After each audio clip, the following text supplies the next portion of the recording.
Welcome, everybody. I'm Anna. I'm Alexia. And I'm Chad, and we're designer advocates here at Figma.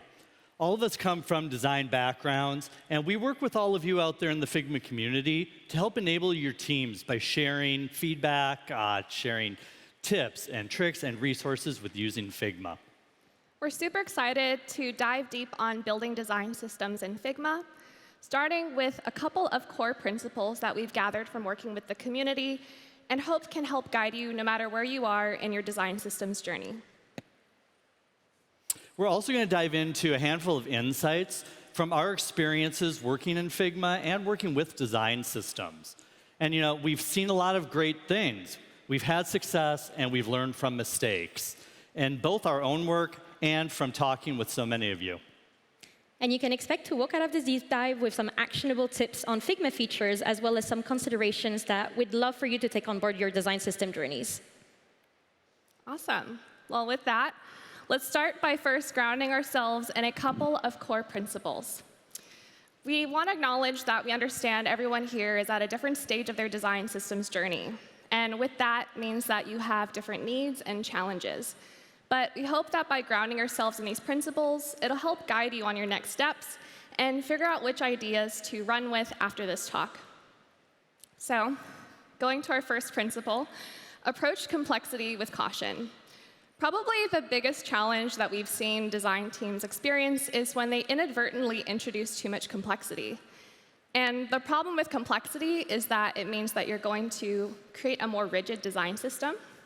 And it also means that you'll also probably have to spend a lot more time and resources when it comes to maintenance and enablement. One of the most common reasons in which teams accidentally incorporate too much complexity is when they take optimization too far. Take the example of a component where you're trying to support a ton of use cases and customizations with a single component.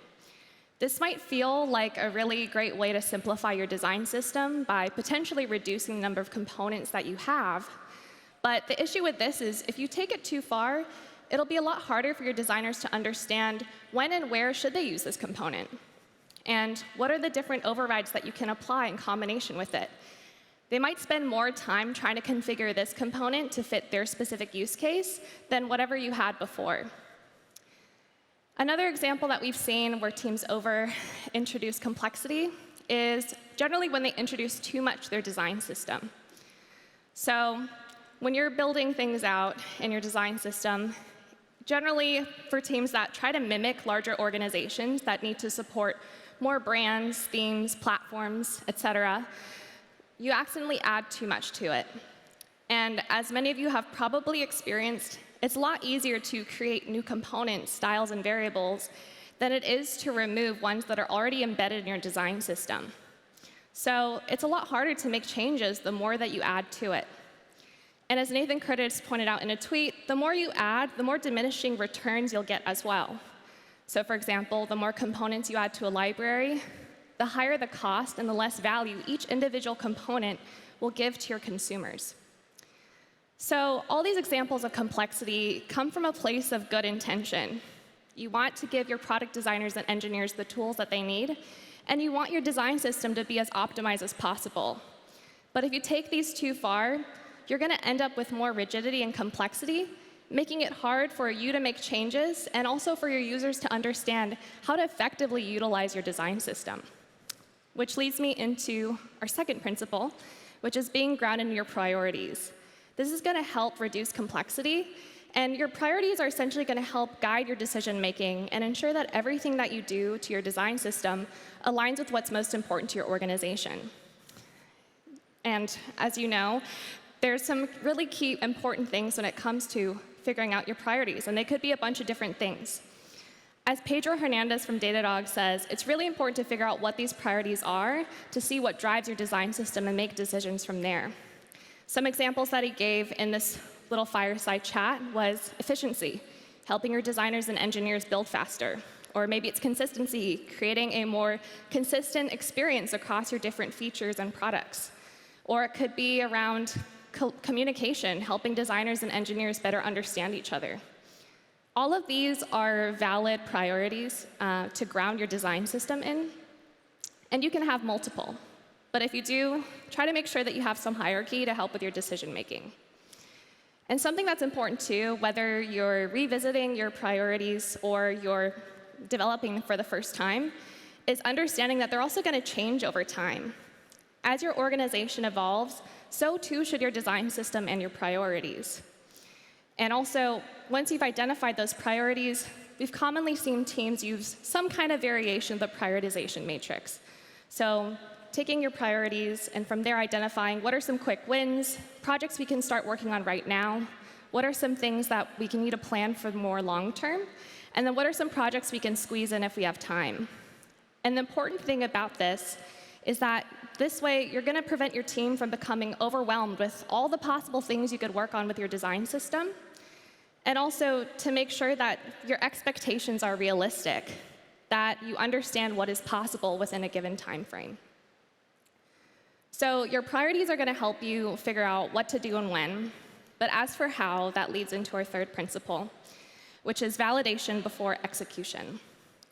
We've seen a lot of success from teams who want to make changes to their design system, take the time when it comes to planning out the changes they want to make, and then validating that those is the right approach before fully committing to it. This is going to be an iterative approach where you start small, test it out, gather information, see if you're on the right track or if you need to make some kinds of changes, and slowly iterate your way to the best solution for your design system. What's going to be helpful about this is that it's going to prevent you from shipping a change to your entire organization only to have to roll it back, which is more work for yourself, but it also is going to cause a lot of whiplash for your users and potentially impact how much people trust your design system. So, with all that said, there's no one right way to build your design system. As someone on a design systems team, it's your responsibility to figure out what does that look like for your organization. But by following these principles, hopefully this can help you figure out what are the next steps and help you build a design system that fulfills the greatest needs of your organization while remaining as simple and usable as possible. So with that, I'm going to hand it over to Alexia to talk about our first insight and discuss how to build a user-centric design system. Thank you, Anna. OK. So I want to go back a bit on what Anna was talking about with complexity just now, and talk about the first insight we want to share with you all today, which is keeping a consumer-first mindset every step of the way as you're working on your design systems. And when I mean consumer-first mindsets in this case, I don't mean the end consumers of the products that you're building with that design system, but really the actual users of that design system, whether that be designers or developers. And as I mentioned, we see a lot of teams that are introducing a great deal of complexity in their design system in the hopes of building best-in-class design systems. And we also see a lot of teams that are getting really hacky and smart with all the features that now Figma offers. And it's interesting to see that. But I want to acknowledge first that complexity in Figma has evolved over time as we've been building the product to close that gap between design and code. If we take components, for instance, if you remember, we came from a world of components being bound together by those forward slashes, which created this kind of friction that I think limited us in terms of adding a lot of complexity that we would organically grow into it otherwise. And we've gone to a world of component sets that are now packed with props and variants and all those other cool things. It's really become a playground for complexity, and we're definitely seeing a lot of teams taking advantage of that. I want to do a quick show of hands in the audience right now. How many of you here have already created a component set with over 100 variants at some point in their life or their film experience? Wow, OK, I'm seeing actually a few hands raising, which I'm very surprised by. Good job, guys. You hacked the system.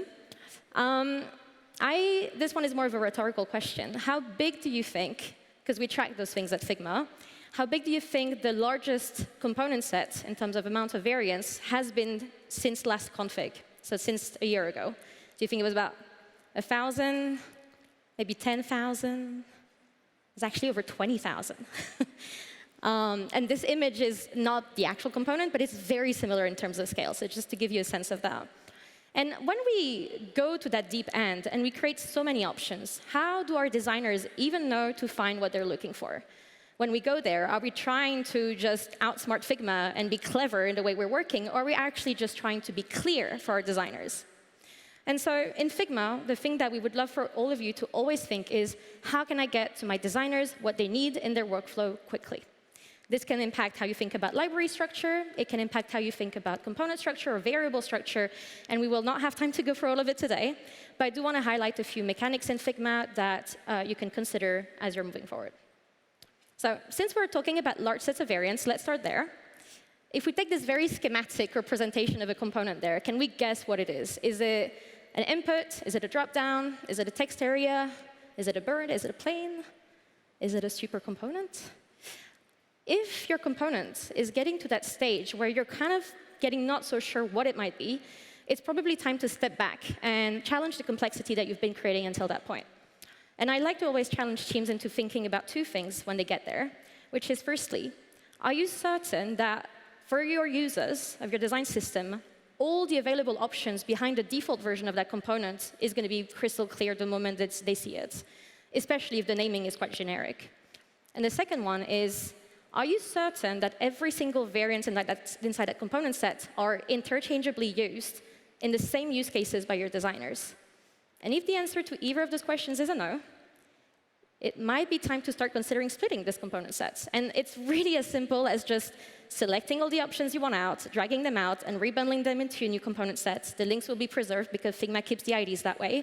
And if the layer structure is the same, it will even guarantee that overrides will be kept as your users actually swap the components around later.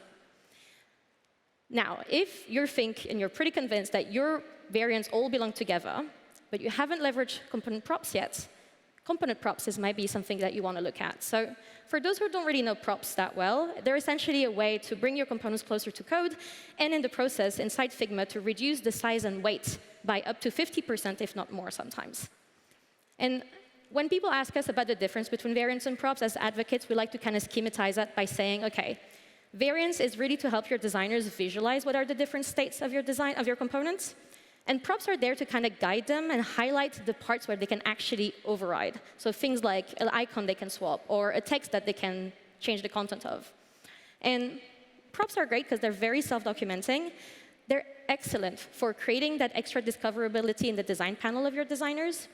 And together with props and variants together are 100% the best practice to implement in your design systems. One thing to keep in mind with props when you're using them is that as you're adding them in your component, by default, they're just going to stack in that designer experience exactly in the order you're creating them, which may not be the most intuitive way of aligning them. So you want to take advantage of the fact that in Figma, when you're creating that component, you can actually drag and drop and reorder your props and make sure that the ones that are related to each other belong with each other. So for instance, the best use case is a Boolean prop that's, when toggled on, is activating the visibility of another prop. You really don't want those to live in separate parts of the design panel for your designers. You want to make sure that they're stacked together and that they're visually intelligible for your designers. Naming is another big thing. Naming is what can really guide your designers. And so really recommend to think about making sure that things are consistent.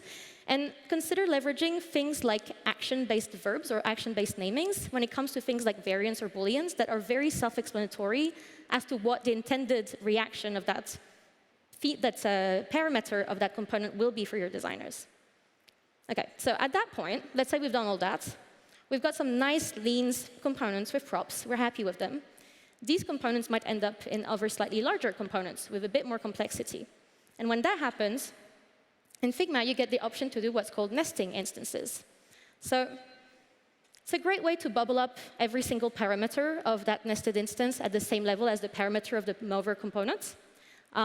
This means that you're essentially creating even more discoverability, which sounds great on the paper. The thing is, when you get to that part of complexity in your design system, where you're starting inside the same component to pile variants and props and nested instances, it's starting to create that really long side panel for your designers, potentially, and really create an information overload. And you really want to be mindful of that inflection point, past which you're kind of stopping to create discoverability, and you're starting to make your designer's job harder when they're trying to use that component. So a couple tips on working with nested instances when you get that point. The first one is really be mindful about considering whether that nested instances absolutely needs to be surfaced up at surface level. Is it going to be key to the user flows that your designers are building?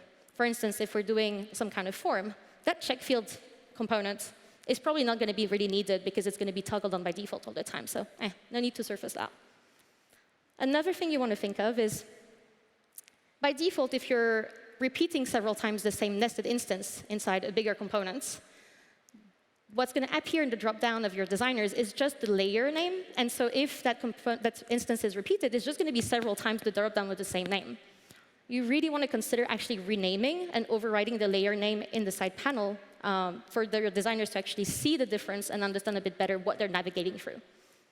And finally, if you're just concerned that you're running out of space and you don't want to pile more stuff that your designers can interact with, but you still want to bring some kind of awareness to it, consider using component documentation. They're just a great space you can fit in every extra information that may not belong everywhere else. OK, trying to speed run through this. So we talked a lot about components. I do want to spend a bit of time giving some love to variables, because, hey, 1-year anniversary. It's been a year ago since we released variables. Thank you. And variables, I just want to clarify a first thing about it, which is that tension between variables and styles. I think when we first announced variables this time last year, a lot of people felt like they might just simply be an enhanced version of styles. And our vision at Figma is really that they're not contradictory. They're better used in combination with one another, especially when it comes to supporting more complex UI decisions. So in Figma design system world, this means that there are some values that absolutely should be consumed as individual variables. And these will be values that will feed directly into the UI layouts that your designers are building. Things like an actual color or the dimension for an auto layout padding. On the other side, you've got what we would consider to be composite variables. So composite variables are made of a multiple of variables, and this is where styles come in, because styles can act as a package for that.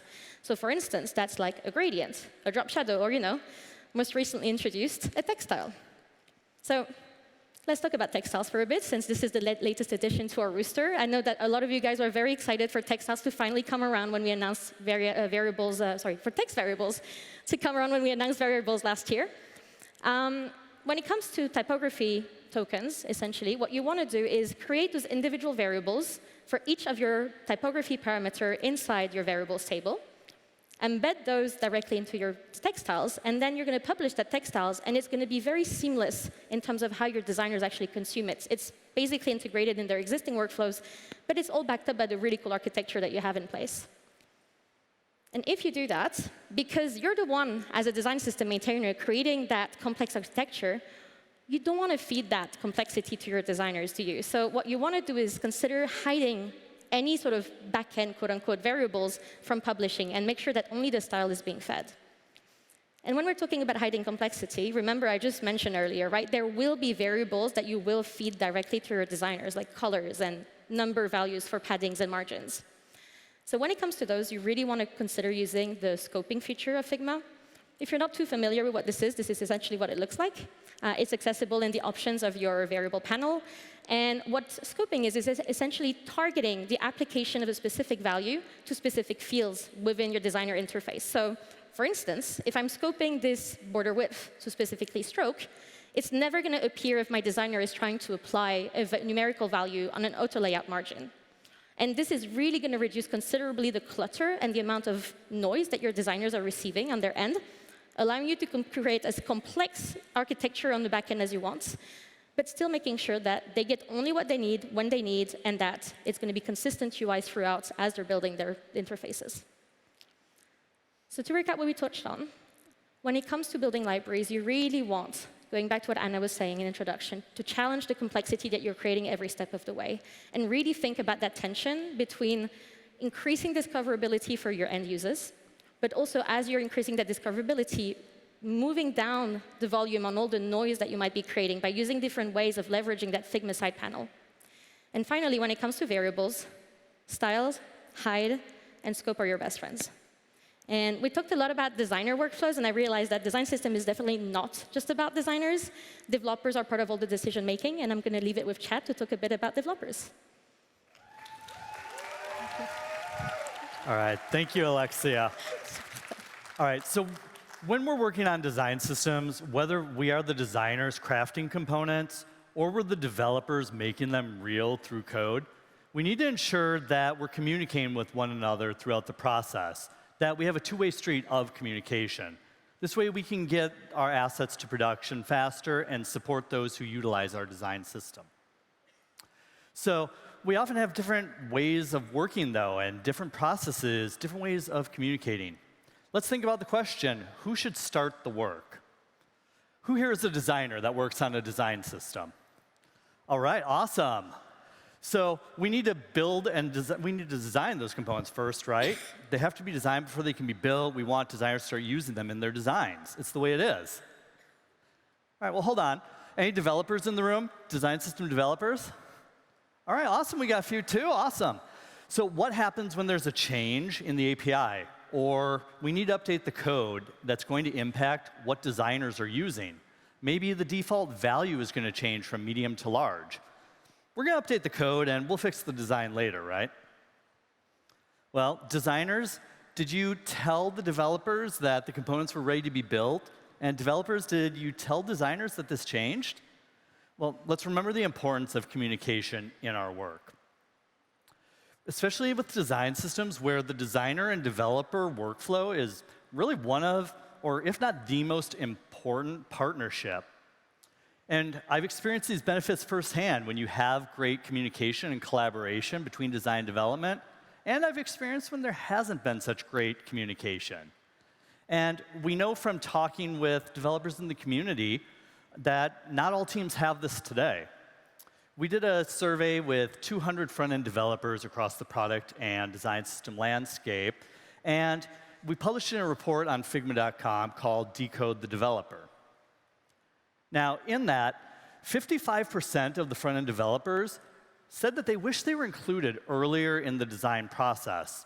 And less than half, really only 43%, said that they work with designers on a daily basis.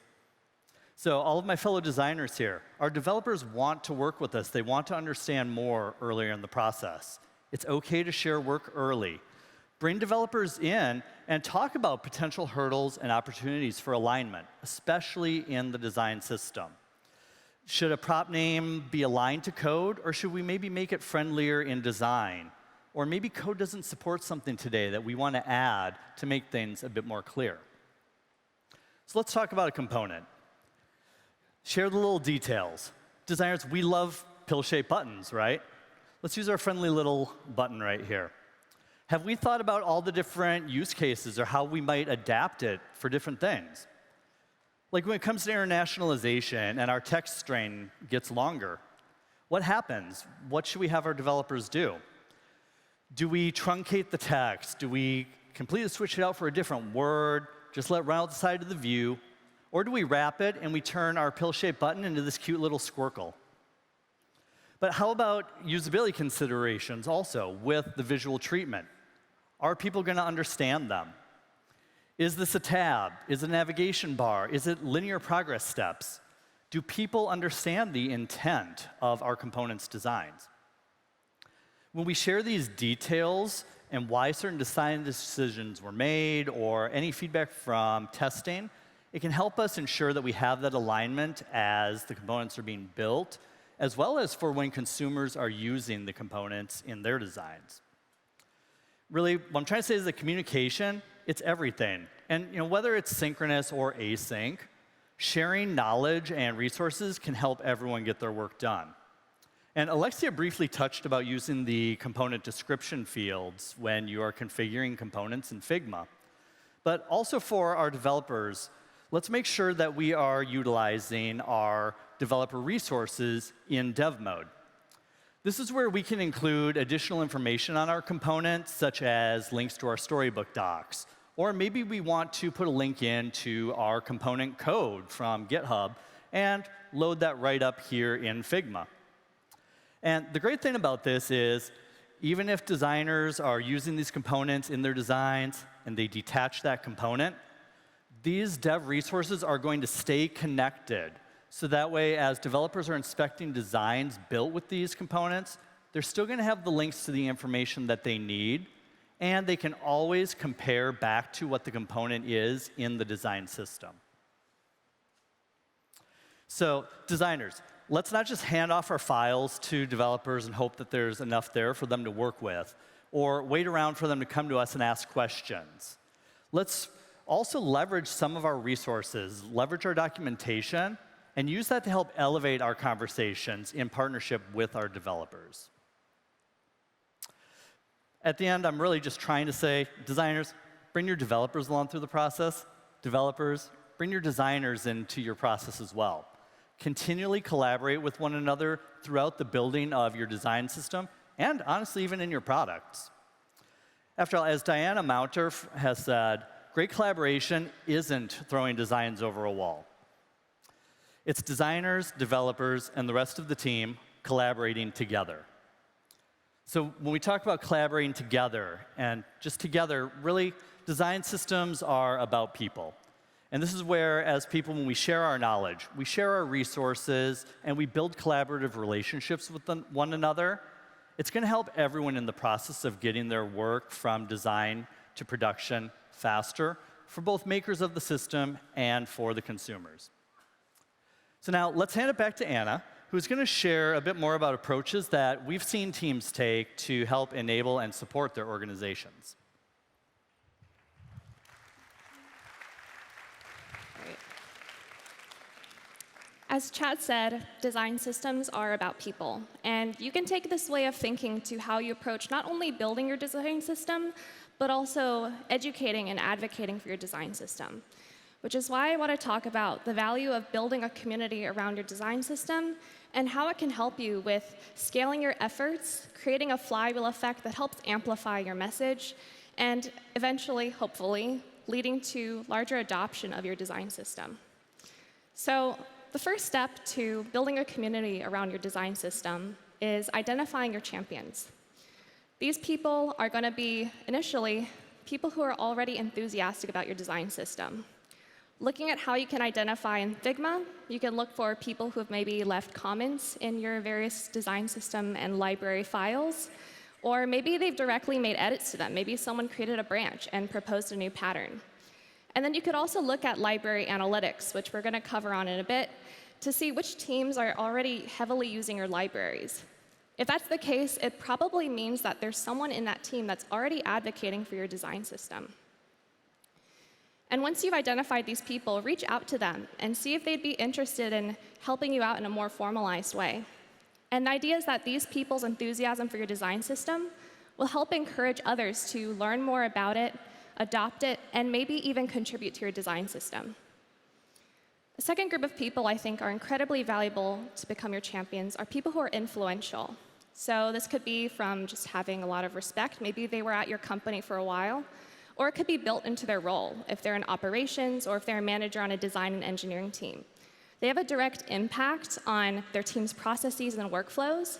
And so even if they're not initially bought in, if you can convince them of the value of a design system, get them to become a champion for you, they can have a huge impact on how embedded your design system is in their team's workflows. So once you've identified your champions, the next step is to provide them with the resources to help them succeed. Generally creating educational materials that they can reuse and repurpose to help spread the message. You don't feel like you need to create all these from scratch. Figma has a bunch of really great resources on our YouTube, Help Center, and in Figma community, such as our playground files, which already have a lot of important contextual information on features, several of them related to design systems, such as auto layout, component properties, and variables, and built-in examples where designers can get hands-on experience learning how to use these. We've seen teams take these playground files and incorporate their own examples from their own design system so that teams can learn and understand how these features work within the context of their own organization, or using these as a template to build their own custom playgrounds. For example, Jana Choi in last year's config talked about how Capital One's design system team modeled their flight simulator off of Figma's playground files as a way to create an interactive onboarding experience to help teams learn about their design system and also increase the brand awareness of their design system as well. And as Chad mentioned earlier, documentation is also a really great resource. You can look into building those within Figma using existing documentation kits, such as this one pictured here by Oliver Engel, that already have components built out with common documentation layouts and assets with auto layout automatically built in that you can go ahead and use. And component configurations panel is also a really great way to just put lightweight information. You can also try to play around with the formatting to make it easier to read and link out to other docs if they exist in another website, in another Figma file, or maybe Storybook or GitHub.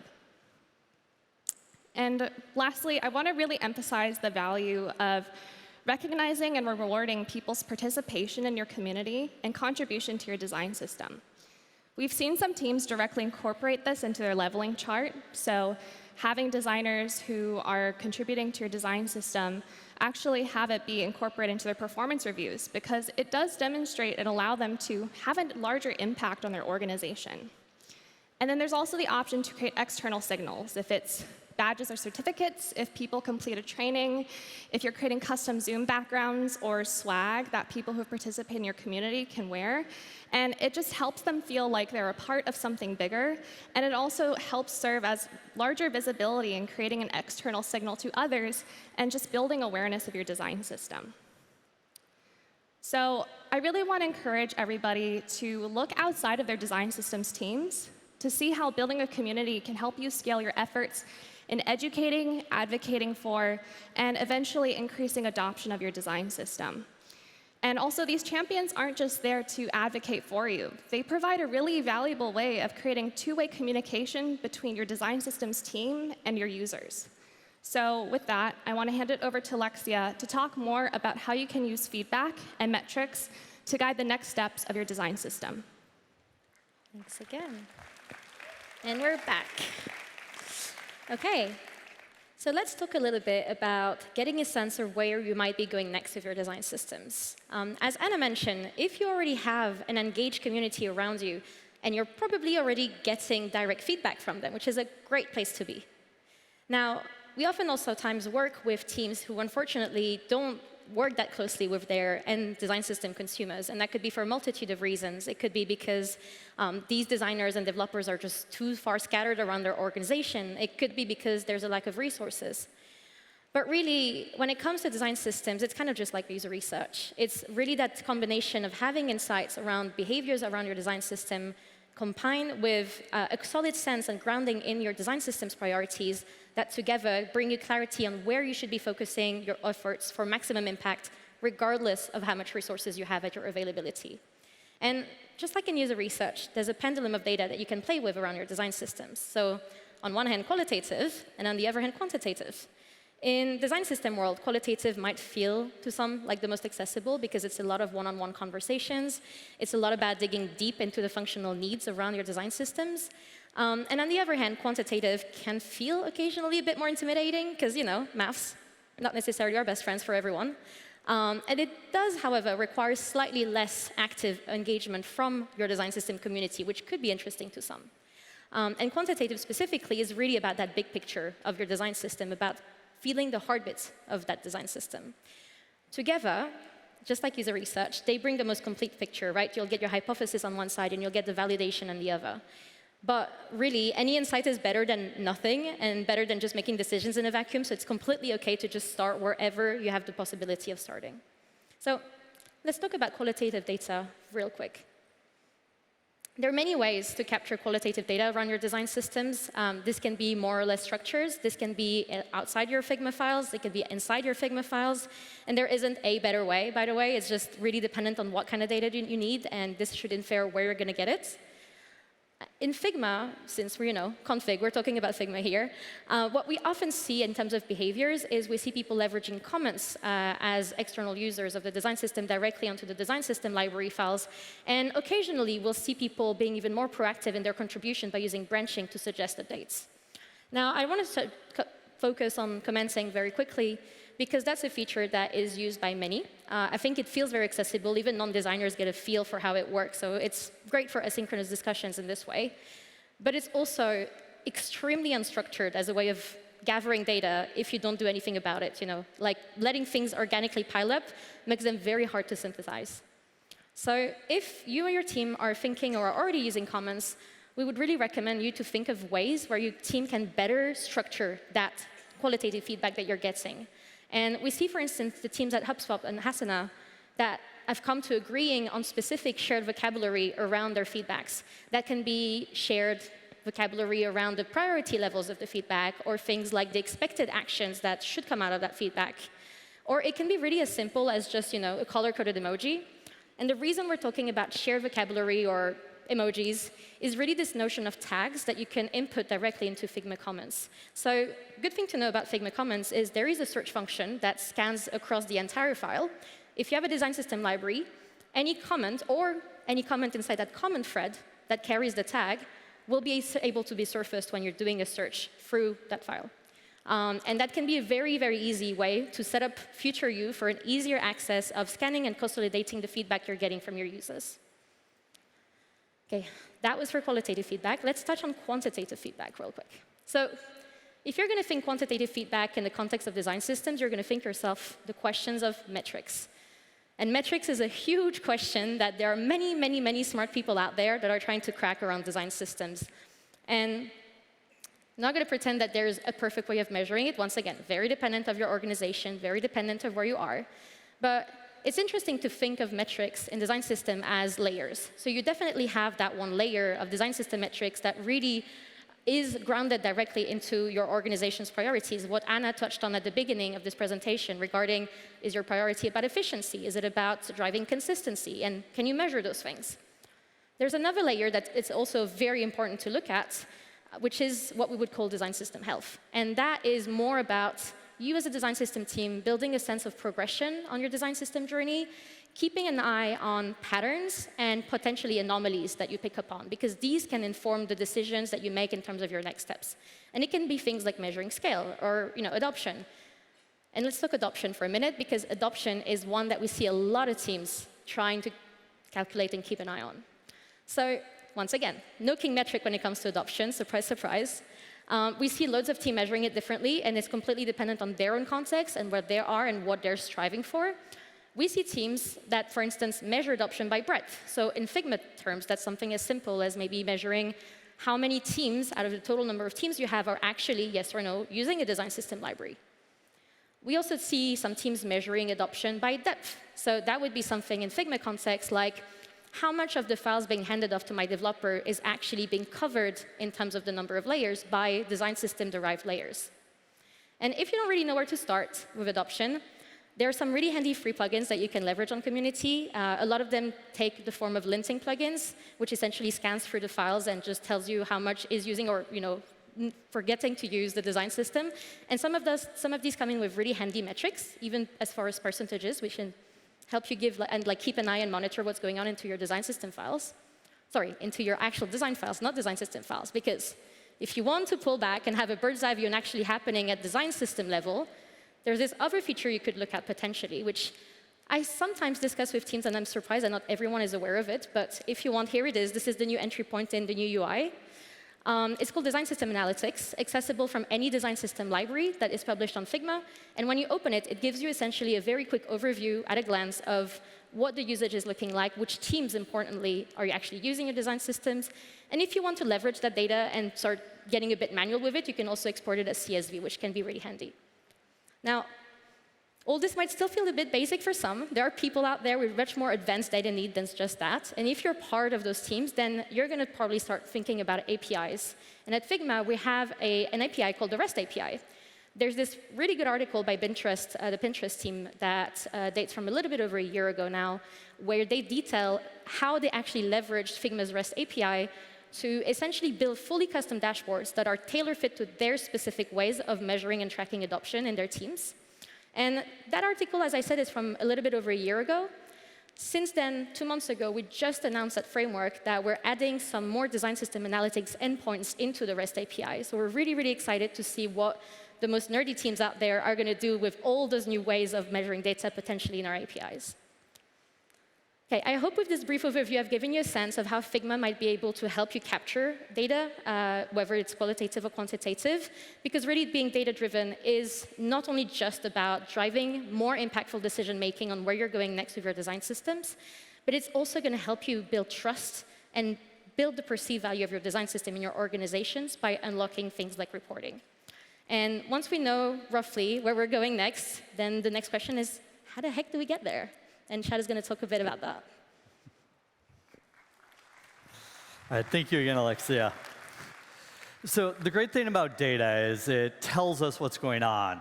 And I think one thing that we're always going to see with our design systems when we look at the data is that nothing is forever with a design system. So let's think about that for a moment. For everyone here who has worked on a design system, who here has launched it and thought, all right, we did it, people are using it, let's check that box, we're done. We've all felt that, right? Well, just as products change, our design system is going to need to change.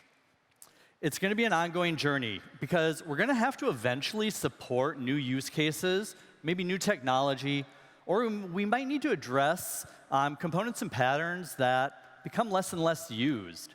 Everyone remember giant rotating image carousels? Or you may encounter a rebrand. So in my previous company, we worked through 2 complete rebrands with our multi-brand design system and had started explorations on a 3rd. And when we made updates to things like color and dimensions and type, it was overwhelmingly straightforward, and it got us most of the way there.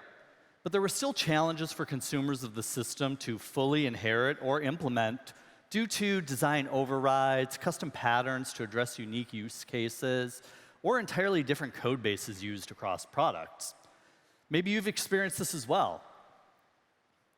And while design systems may lead updates in situations like rebrands, or maybe introducing new Figma features into your assets, generally, your design system is not going to move at the same speed as your product or its consumers. In fact, it really shouldn't. After all, maintainers, we don't want to be constantly riffing on our ideas and publishing them out, creating chaos for consumers who are just trying to get their work done, wondering, well, is this the flavor of the week? What should I be using? Especially if you're publishing at speed like this. Don't do that. Generally, we want to wait and have our design system be informed by our product and by the consumers of it. That way, we can incorporate those updates to support different cases when and where it's appropriate. And when we do begin that work, it's important to remember not to disrupt the source of truth. So it could be truth or truths. Maybe it's your main code repo, maybe it's your main Figma design library. In Figma, what this typically means is if you're doing a massive overhaul, we may see teams making a duplicate version of their library and making those large changes there and creating a migration path to a new version. Or we'll often see large teams leverage branching, which Alexia briefly touched on before. And some of the benefits of using branching for making our changes both small and large is when we look at something like these tags or chips here, we can make these updates and ensure that designers who are coming into the library and using it as a sticker sheet, they're not seeing work in progress and potentially using components that aren't ready to be used yet. And the best practice that we see teams take when they are using branching is sharing that dev mode link from the branch with their developers, and then working together to coordinate when changes are merged to when the code is ready, and then they publish that in harmony with one another. But of course, let's acknowledge that not everything we explore intends to see the light of day. Maybe not now, or maybe not ever. Well, if we're working in branches, it's actually really handy because we can just archive our branch and preserve all of our work at that point in time. It becomes locked from future updates, but we can always revisit it and restore it to pick our work right back up in the future. So here we can see we were looking at a contribution for a danger input type, or notification type. And all we had to do was hit restore, and we could pick the work right back up, addressing the comments that were left on the component. And as Anna mentioned in the beginning, really with all updates, we need to remember that it's important to have a plan, test, and of course, communicate what those changes are, so we can hopefully prevent unnecessary stress for the consumers of our systems, especially if this is a breaking change, because we know that as your systems are going to mature, you're going to have to introduce breaking changes at some point in time. It does become inevitable. And this is where our planning, testing, and communication becomes essential. So oftentimes, what we see teams do is start out with a straightforward component and use that to plan and test how they're going to incorporate updates. taking note of things that are added or removed, what gets renamed, what might impact other components that utilize that one. Then they'll move on to a bit more advanced component, and then to the biggest, most complex one they have. Maybe they'll also bring in example design files and test new components within them. The big thing to ask at the end is, does it still work? Great, publish it, you're good to go. But if there's a chance it breaks or people need to make updates and changes, this is where we need to think about how are they going to know what they need to do. And if you tuned into Framework by Figma a couple of months ago, Talia and Satij from the Verizon Design System team gave an insight into their deprecation process and their Figma technique that they call Deprecation Mode. And we've already seen some teams start to mimic this out there in the community, as well as models outlined in an article posted on Medium by Steve Dennis a couple of years ago.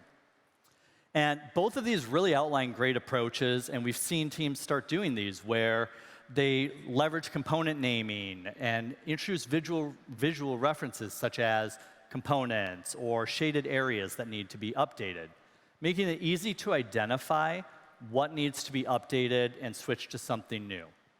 So definitely check out Verizon's talk on the Figma YouTube channel and look up Steve's article on Medium. So remember, everyone, our design systems, they're not static. They're going to require ongoing attention, collaboration, and adaptation. And they're going to need to incorporate those design updates and those code updates as they go. And PJ Onori really summed this up well, saying, it's inevitable that almost everything you make in the system, no matter how good, will run its course. He acknowledges that interface paradigms change, new platforms show up, and the product that you built the system for evolves. So as you embark on those inevitable changes, remember the principles that Anna shared at the beginning. Approach complexity with caution, always be grounded in your priorities, and seek validation before execution. These are principles we've outlined from talking with so many of you in the community who have found success with building and growing your design systems. So thank you for sharing and allowing us to connect and learn from you. So with that, let's recap what we've covered today. All right, we're going to keep the screen up a little bit so you guys can remember all these different insights we had. But just as a gist, design systems should be built in collaboration between your design and engineering teams and between your design systems team and your consumers. And you should always continue to reevaluate and iterate, and remember that nothing is forever.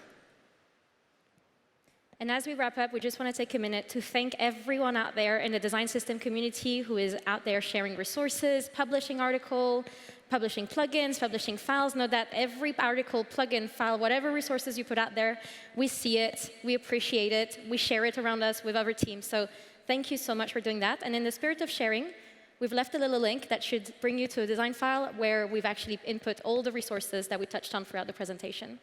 And with this, thank you for listening. Thank you. Thank you.